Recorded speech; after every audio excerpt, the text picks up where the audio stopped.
भारत गौरव आचार्य श्री पुलक सागर जी गुरुदेव के प्रवचन और लेटेस्ट धार्मिक भजन व कार्यक्रम निशुल्क देखने व सुनने के लिए हमारे YouTube चैनल जीन शरणम मीडिया को आज ही सब्सक्राइब करें और सबसे पहले देखने के लिए बेल आइकन पर क्लिक जरूर करें।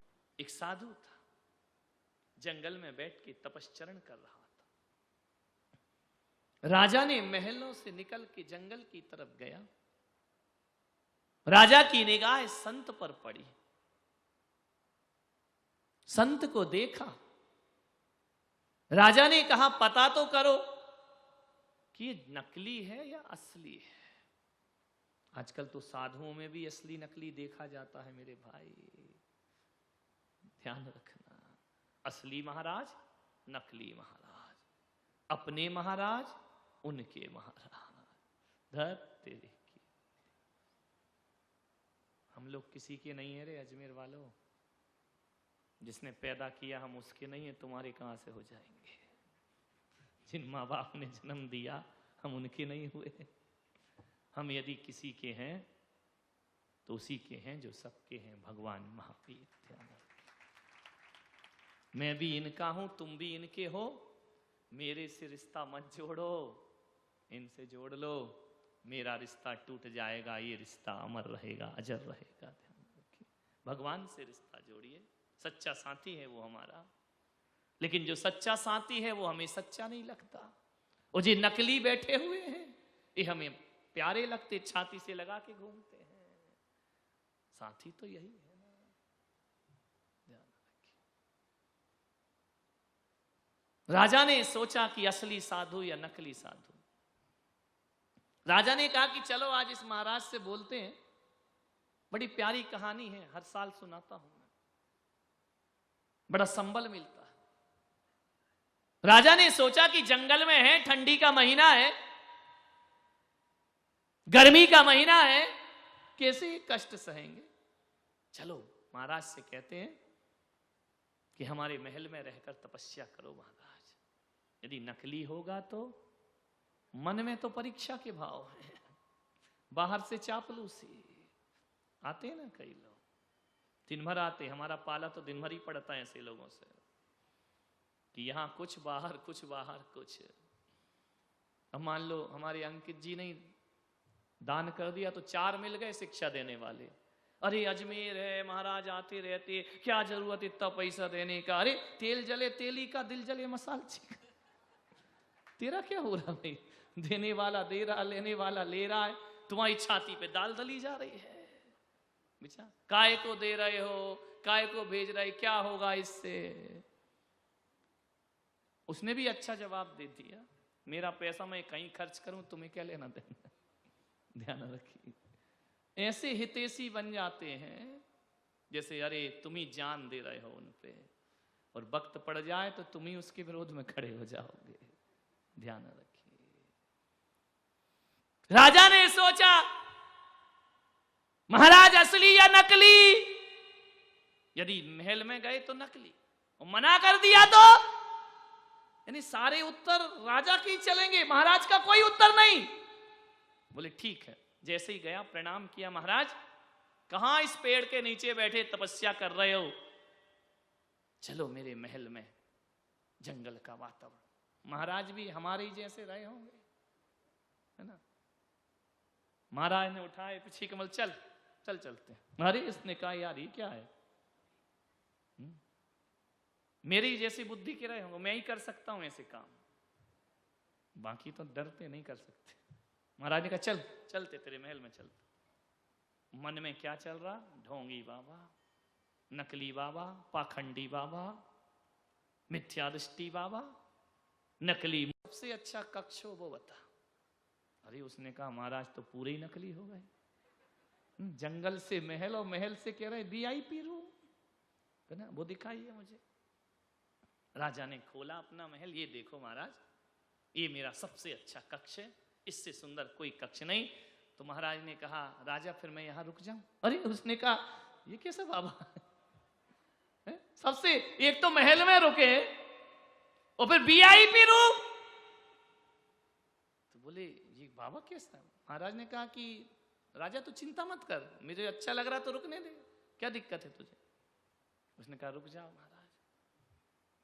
उसने सोचा चलो आज सामयिक करेंगे, शाम को निकल जाएंगे। महाराज ने कहा राजा यदि इजाजत हो तो 2-4 दिन रुक जाए। अरे उसने कहा बाबा जी।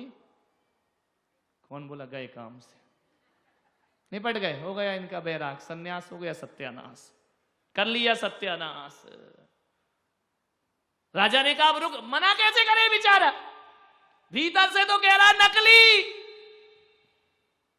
महाराज ने कहा देखो राजा, अब 8 दिन तो मैं रह गया, अब कल से 14 से चतुर्मास लग ही गया है। बोले महाराज क्या चाहते हो? किसी मंदिर में जाओ, धर्मशाला जाओ, कहीं जंगल चले जा।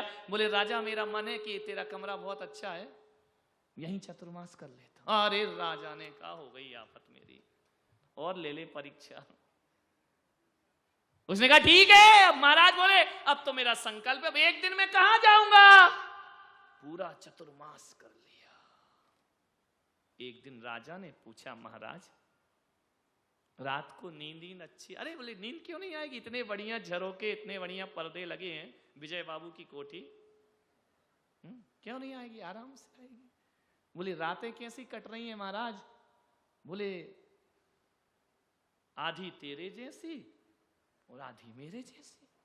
अरे समझे ही नहीं राजा ये बात क्या है? बोले आधी रातें तेरे जैसी कटी, आधी रातें मेरे जैसी। अरे बोले महाराज समझाओ ये क्या है? बोले जिंदगी इन 4 महीनों में कुछ तेरे जैसी कट गई, कुछ मेरे जैसी कट गई। तो महाराज कल दिवाली है। महाराज ने कहा बस दिवाली, उसके बाद खाली, क्या दिक्कत, आई दिवाली अजमेर खाली, अपन हमेशा थोड़ी रहेंगे। दिवाली हुई तो महाराज फिर क्या दोज को बिहार कर जाओगे? अरे अभी पागल है क्या, अष्टानी का? अरे दिवाली के 15 दिन तक अभी विधान चलेगा, अभी कहां जाएंगे, अभी तो यहीं रहेंगे। राजा ने कहा कहां से मैंने परीक्षा ले ली, लेने गया था परीक्षा देने लगा मैं तो। अष्टानिका हुई। राजा ने कहा महाराज वो बात समझ नहीं आई कि आधी तेरे जैसी कटी, आधी मेरे जैसी। महाराज ने कहा भी तू शांत रहे, समझा दूंगा 1 आध दिन। एक दिन अचानक राजा सुबह दर्शन को पहुंचा। महाराज ने उठाए पीछे कमंडल और राजा से कहा पकड़ कमंडल, चल जंगल से आते हैं। राजा ने कहा ठीक है। उठाया कमंडल, चले, चलते गए चलते गए चलते गए चलते गए। सुबह 6 बजे का चला, 10 बज गए। राजा ने कहा महाराज जंगल आ गया। बोले चल। अब हाथ में कमंडल पकड़ा दिया। अब मन में सोच रहा राजा कि ये मना करें तो मैं लौटूं, ये तो लौटने का मन नहीं बना रहे हैं। और महाराज ने भी कहा जब तक तू नहीं कहे मैं काहे को कहूं लौटूं। मुझे मिल गया पुजारी, तुझे मिल गया ठिकाना, चलते चल।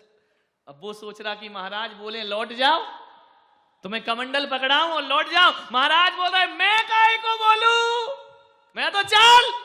ले गए, चलते गए चलते गए चलते गए। महाराज राजा की अब सब्र का बांध टूट गया। 5-10 किलोमीटर 15-20 किलोमीटर ले गए। महाराज तो राजा तो हाँफने लगा। राजा ने कहा महाराज चलो वापिस। बोले कहां? बोले वो अच्छा वाला कमरा, महल। बोले पागल है क्या? बोले क्या? बोले मेरा तो हो गया बिहार। बोले बिहार हो गया, छोड़ दिया है आपने वो अच्छा महल। बोले राजा तू क्या सोच रहा? बोले महाराज 20-25 किलोमीटर ले आए तुम मुझे, अब मुझे जाने दो। बोले क्यों? बोले मेरा महल बहुत पीछे छूट गया, मैं नहीं रहूंगा तो महल का क्या होगा? महल तो मेरा है ना, आप तो बाबा हैं, मुझे तो लौटना ही पड़ेगा। महाराज ने कहा समझ गया, आधी जिंदगी तेरे जैसी कटी, आधी जिंदगी मेरे जैसी कटी। बोले इसका मतलब क्या महाराज? बोले राजन जिस महल में तू, जिस कमरे में मैं रहा, तू साल में 1 बार भी नहीं जाता उस रूम में, लेकिन फिर भी कहता है कमरा मेरा है। और मैं 4 महीने भी रहा तो मैंने नहीं कहा कि कमरा मेरा है। ध्यान रखिए, उत्तम आकिंचन धर्म है। मैंने नहीं कहा राजा तू 20 किलोमीटर की दूरी भी बर्दाश्त नहीं कर पाया महल से, और जे तेरे सुंदर कमरे और महल में मैं रहा। पागल राजन, जैसी रात तेरे महल में कटी है वैसी रात अब इस जंगल में कटेगी, मुझे कोई फर्क पड़ने वाला नहीं है। तेरे महल में रहकर भी मैंने महल को अपना नहीं माना, तेरे महल में होकर भी मैंने उस पर अपनत्व का भाव नहीं रखा। यही सोचते रहा कि कोई भी संसार में मेरा क्या फर्क पड़ता है, महल हो या मसान हो। अरे मित्र महल मसान कंचन, कांच निंदन थुतिकरण, अरे घावतारण असी प्रहारण। मैं सदा, क्या होता है, कोई जंगल में रहने वाले महाराज ही महाराज होते हैं क्या? नहीं, जंगल में भी महलों जैसे सुख मिले तो वो जंगल भी बस्ती हो जाया करती है, और महलों में भी जंगल जैसी विरक्तता हो तो महल भी जंगल हो जाया करता है। ये उत्तमाचंद है। आपको बाहर की क्रियाएं दिखती हैं, अंतरंग परिणतियां नहीं जाती हैं। ध्यान रखना,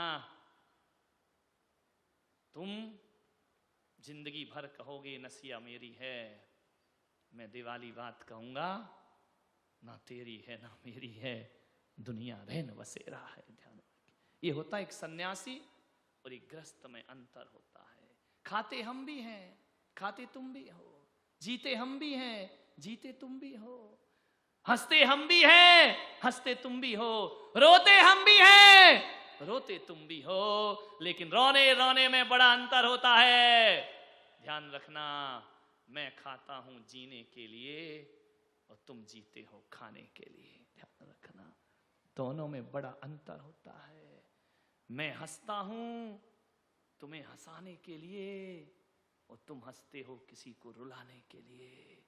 ध्यान रखना, मैं रोता हूं तुम्हें हंसाने के लिए नहीं, मैं रोता हूं तुम्हारी खुशियों पे नहीं रोता, तुम्हारी बर्बादियों पे नहीं रोता। मैं रोता हूं कि हे भगवान, अभी कितने जन्म और लेना है तेरे जैसी मुक्ति को प्राप्त करने के लिए। मैं रोता हूं, मैं पछताता हूं कि 22 साल में जो अकल आई मुझे 12 साल में आ जाती तो 10 साल की साधना और हमारे साथ जुड़ जाती। ध्यान रखिए मान्यवर, हम हंसते हैं कि कोई रो ना पाए, किसी की आंख में आंसू ना आ जाए। ध्यान रखना, हम खाते हुए भी नहीं खाते, तुम नहीं खाते हुए भी खाते हो। हम तो खाने में एक एक गिलास में क्या देखते हैं कि बाल आ जाए, जीव आ जाए, भोजन छूट जाए, हर गिलास में छोड़ने का भाव रखते हैं। और तुम जब खाते हो ना, बाल भी अंदर होता है, ग्रास भी अंदर होता है, बाल खींच के फेंका जाता है, ग्रास अंदर चला जाता है। विचार करिए, संत खाते हुए भी नहीं खाता, संत जागते हुए भी नहीं सोता। जब जग विषयों में रच पच कर गाफिल निद्रा में सोता हो, अथवा वह शिव के विषकंटक निष्कंटक में विषकंटक बोता। जब जगत सोता है ना, तब संत जागता है। ध्यान रखना, संत का जीवन बाहर का नहीं होता, संत तो भीतर से बना जाता है। ध्यान रखिए मान्यवर, बाहर से कोई मतलब नहीं है। एक बात और कह के समाप्त करता हूं। मेरा बिहार हुआ, आचार्य महाराज के संग से पृथक महावीर जी आया। मैं आगरा होते हुए निवाई में महावीर जयंती की मैंने। हम लोग आगरा से चले, महावीर जी पहुंचे। उस समय मदन लाल जी बेनारा हमारे बिहार में थे, और भी आगरा के वरिष्ठ लोग। महावीर जी तक वो लोग आए। ये उमेश भी भिंडी था हमारे साथ। बिहार करके जब आए महावीर जी से, उन्होंने कहा महाराज हम लोग थोड़ा घर हो आते हैं, अब आपको महावीर जी से निवाई की तरफ जाना है। 2003 की बात है। हमने कहा आप जाइए, हम लोग बिहार करेंगे। जैसे ही आगे बढ़े, किसी ने हमसे कह दिया कि महाराज कच्चा रास्ता पकड़ लो, पास पड़ेगा। यहां से जाएंगे रोड से तो बड़ा लंबा पड़ेगा। हम 2 महाराज थे, 1-2 लोग श्रावक थे। उस समय हमें कोई जानता भी नहीं था। पकड़ लिया कच्चा रास्ता। हमका कितना पड़ेगा? बोले 12 किलोमीटर पड़ेगा, आगे जाओगे एक शहर नाम का गांव, नाम शहर है गांव, बाहरी दुनिया। बोले शहर पर, मैं समझा बहुत बड़ा शहर होगा, गांव का नाम शहर। निवाई से जाओ तो शहर पड़ता है बीच में, जहां 4 घर भी नहीं है। तुम वहीं के हो? शहर के? हिंडौन सिटी, हाँ वहीं से पड़ता है, गंगापुर, बहुत बढ़िया। तो वहां से गए और उसने पगडंडी में बोला 12, निकला 24। अब वहां तो माइल स्टोन भी नहीं, जंगल में काहे का, रेतीला रास्ता रेगिस्तान का, पैर रखो तो अंदर जाए। मार्च का महीना, अप्रैल में महावीर जयंती निवाई में करना, पैर रख रहे हैं, गांव ही गांव, गांव भी नहीं, सन्नाटा, पगडंडियां, मिट्टी भी नहीं, धूल। जैसे ही हम लोग पहुंचे सूरज डूबने लगा। मैंने कहा सूरज डूबा कि अपने पैर में ब्रेक लगा।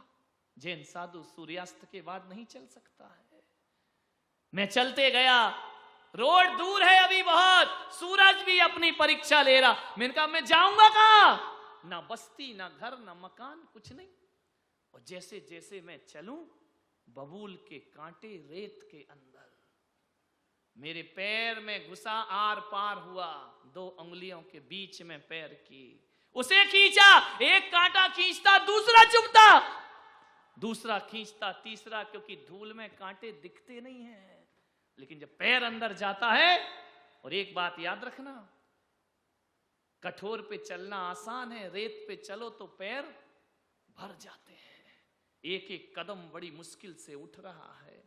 मेरे साथ एक छुल्लक जी थे, उनने मुझसे कहा महाराज सारे कांटे तुमको ही चुभ रहे, मुझे तो एक भी नहीं चुभा। मैंने कहा अच्छी बात है। 4 कदम चले, 8 कांटे उनके पैर।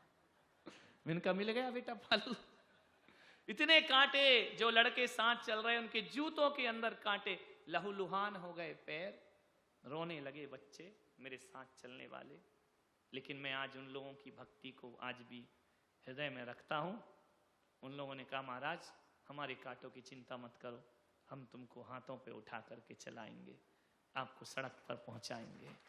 सूर्य ढलने को है, पास में टार्च भी नहीं है, कुछ नहीं, बड़ी दिक्कत।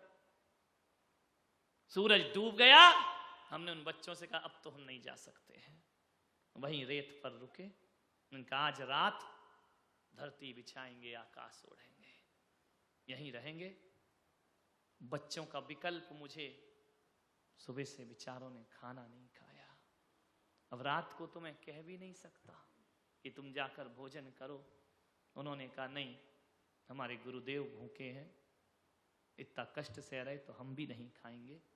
मान्यवर, किस्मत वाला हूं कि ऐसी समाज में जन्म लिया है जो गुरुओं के लिए अपना भोजन भी छोड़ दिया करते हैं। सारी रात बच्चों ने वही गुजारी, चटाई वगैरह, बिंडल, गाड़ी चली गई, हम फंसे जंगल में। अब वो वहां घबरा रही गाड़ी वाले की महाराज कहाँ गए, ना इधर ना उधर, रात में जाएं कहां, रोड भी नहीं। सारी रात वहीं बिताई खुले में, बच्चे भी बैठे रहे। सुबह उठ के चला, वहां से 7-8 किलोमीटर गांव रह गया था, शहर कुछ नहीं, चटाई मटाई। महाराज बोले क्या हुआ? उनका महाराज रात में, बोले सही बताओ कैसा लगा। मैंने कहा मुझे तो ऐसा लगा कि कोई आके एक चटाई दे देता। देखो मुझे सब सहन हो, ठंडी सहन नहीं होती मुझे बड़ी, इसलिए मैं जल्दी भागूंगा यहाँ से। इस साइड ठंड बहुत पड़ती, ठंडी सहन नहीं होती मुझसे बिल्कुल। मैंने कहा महाराज ऐसा लगा कि कोई एक चटाई डाल जाता तो रात कट जाती। पूरी रात बैठे रहे महाराज। महाराज ने हमारे सिर पे हाथ रखा और कहा कि बेटा तुम्हारी साधना सफल हो गई। मैंने कहा क्यों? बोले ये होता है त्याग का फल कि तुम्हें चटाई याद आई, और यदि ग्रस्त होते तो गद्दे याद आते, रजाई याद आते। ध्यान रखे, तुम्हें चटाई की याद आई, इसका मतलब कि विपरीत परिस्थिति में भी तुमने अपने धर्म को नहीं छोड़ा। वरना कह सकते थे कि यार एक गद्दा मिल जाता तो सो जाते। ये तपस्या का फल होता है कि आपका चिंतन अशुभ चीजों में ना जाके शुभ चीजों में जाया करता है। मान्यवर, वह दिन मेरे जीवन के 2 बार भटका हूं मैं रास्ता, अब नहीं बताऊंगा, समय हो रहा है। एक बार और भटका हूं जिसमें उमेश साथ था। 2 बार जंगलों में रात गुजारी है। मजा है। जो सुख है भगवान के भजन में, वो सुख ना ही अमीरी में, मन लागा मेरा यार फकीरी में। ध्यान, ये फकीरी है, बादशाहत है। उत्तम किंचन धर्म, अच्छे बुरे सब मिलते हैं जीवन में। अच्छी समाज भी मिलती है, बुरी समाज भी मिलती है। अच्छा मंदिर भी मिलता है, कमरे भी अच्छे मिलते हैं, बुरे भी अभी चलना मेरे साथ, मुंबई तक ले चलूंगा, कैसे कैसे कमरे दिखाऊंगा रास्ते में, मजे आ जाएंगे। लेकिन आकिंचन धर्म, ये भीतर की अंतरंग की साधनाएं हुआ करती हैं।